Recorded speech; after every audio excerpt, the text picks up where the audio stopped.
জুলাইকে ছোট করে জুলাইকে নিয়ে কথা বললে জুলাই কবে জন্ম হয়েছে? আপনারা জুলাইকে জুলাই কবে জন্ম হয়েছে এটা বলেন। জুলাইকে ছোট করে কথা বলছেন। জুলাই কি? জুলাই কি? জুলাই কি? জুলাই কি? হ্যাঁ? জুলাই কি? দুই দিন কার বলে কি? জুলাই কি আপনার কাছে কি জুলাই? আপনার কাছে জুলাই থাকে? আওয়ামী করেন ভুল বলতেছেন তাহলে তো খুনি আপনি তো খুনি আরে কুলি দেখ করেন। অবস্থাটা সাহস কি রকম আরে কুলি কত করেন, খুনি করেন। কত আরে খুনি কুলি আপনারা আপনারা খুনি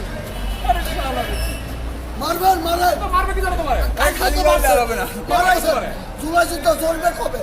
হ্যাঁ জন্ম হয়েছে কবে? জুলাই কি জন্য হয়েছে বল বলতে হ্যাঁ? জুলাই কি জন্য হয়েছে মানুষ দেখতেছে কি জন্য হয়েছে? কি জন্য হয়েছে জুলাইটা কি জন্য হয়েছে বলেন তো দেখি। মানুষ মারার কারিগরের মানুষকে মানুষ মারো নাই মারার কারিগর। আওয়ামী লীগ যে 18,000 লোক আছে নাকি মারো নাই এই যে হনুতে দাইছে মারো নাই হনুতে সিন্ধা আইছে 18,000 লোক হনু মারো নাই সিন্ধা আইছে আপনারা আপনারা কত ভালো মানুষ গরিবের উপরে বলতে হাঙ্গামা করছেন কালকা ও আগে তোমরা পোলাও খাইতে পারছো না আগে পোলাও খাইতে আর আপনি বিরিয়ানি খাই আইছেন ওরে আগে ও বিরিয়ানি আপনি খাইতে যে কুরমা খাওয়া দিছে না পায় না ওই যে মালিবাগ করে তাকে এটা বানাই আমার কামাই এটা আমার ইনকাম আর আমার এটা এটা আমার ইনকাম এটা আমার ইনকাম নিয়ে এটা আপনারা এখন তোর বুঝে গেছে